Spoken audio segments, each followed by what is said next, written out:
today about a topic that concerns each of us personally. It's a major part of our lives every day, and it affects our health tremendously. It's the food we eat. Where is our food coming from? And if we knew, would we really still want to eat it? We have an image in our minds of agriculture.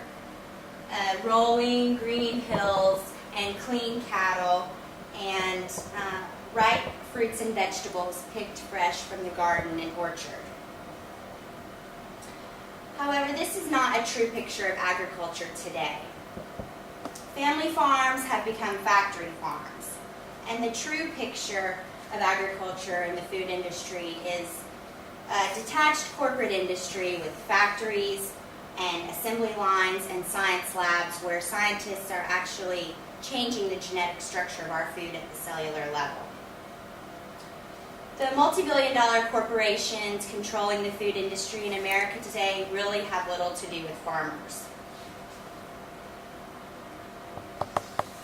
I became especially interested in conducting my own research on this topic when I saw an episode of Penn and Teller. It's a popular documentary television series that aims to debunk pseudoscientific ideas and popular fads and misconceptions. This particular episode was dedicated to discrediting organic farming. Since this was the first time I had heard anything about negative about organic farming, I decided it was time for me to decide for myself the true methods of both, the true facts of both methods.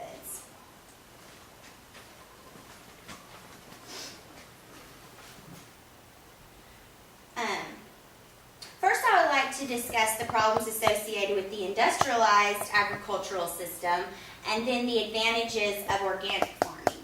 Then I'd like to give you some basic information about how to integrate more organic meats, dairy, and produce into your diet. My hope is that after hearing this, you'll be influenced to move away from the factory farm and back to embracing the idea of the family farm. Practically all the meat, eggs, and dairy products that you find in the grocery come from animals raised on CAFOs, these confined feeding operations. These are highly programmed operations that provide food that is cheap and convenient, but they cause a multitude of other problems in turn. The animals are packed into cages and pens, and cattle in particular deposit large amounts of manure in a small space. When their hides become caked with manure, it's very difficult to clean.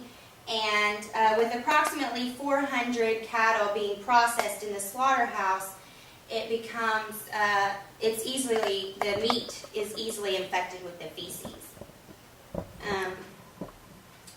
And also the manure must be collected and transported away from these feedlots, and that's very expensive, and so the feedlot owners will transport it as nearby as possible, and then the soil and groundwater become contaminated.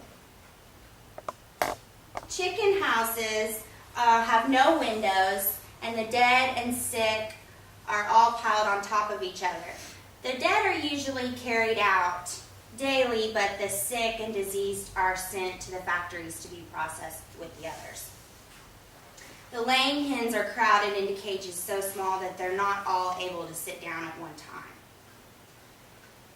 Another problem with the commercial system are the unnatural diets. They're intended to enhance corporate production and lower costs. Their diets consist mainly of genetically modified grain. And this diet is known to cause physical problems and encourage bacterial mutations. The feed may also contain byproducts such as municipal garbage and animal byproducts.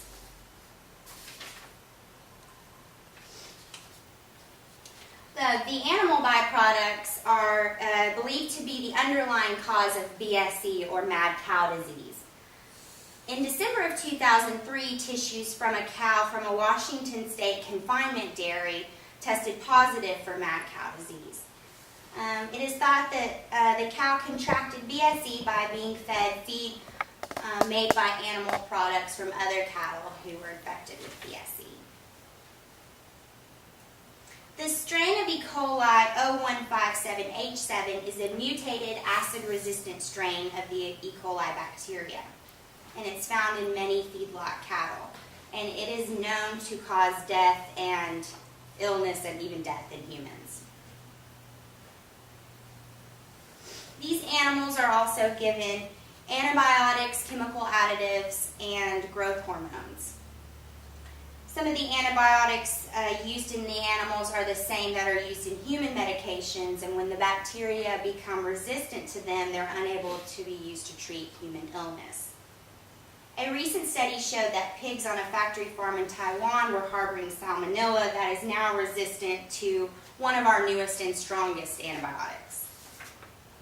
According to the UCS, more than 95% of the common bacteria known as staph are resistant to penicillin. Millions of pounds of antibiotics are being used on these animals, and this overuse is contributing to creating the antibiotic-resistant strains of bacteria. The animals are also given hormones. In many cases, chickens are grown so fast by growth hormone injections that the bones cannot keep up with their rapid weight gain and they're unable to walk. Ammonia is used as a chemical additive in hamburger filler to kill E. coli. Estimated by Beef Products, a hamburger filler company, and it's estimated to be in 70% of commercial hamburgers sold in America. Chickens are also given chlorine baths to kill dangerous microbes, and the European Union will no longer import American poultry because of this practice.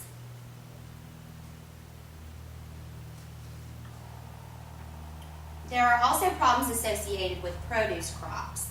Fruits and vegetables are picked green and ripened with ethylene gas. Commercial crops are sprayed with pesticides, which are harmful to the nervous system and may cause certain types of cancer. Some weeds become resistant to herbicides, and stronger and more dangerous chemicals must be used, such as 24D, which is known to cause birth defects. In some cases, the crop itself is genetically modified to include insecticide in its cellular makeup. BT corn itself is registered as an insecticide. A study done at Cornell University where monarch butterflies were fed BT corn, 40% of them died unexpectedly. So as you can see, this bioengineering can wreak havoc on the environment.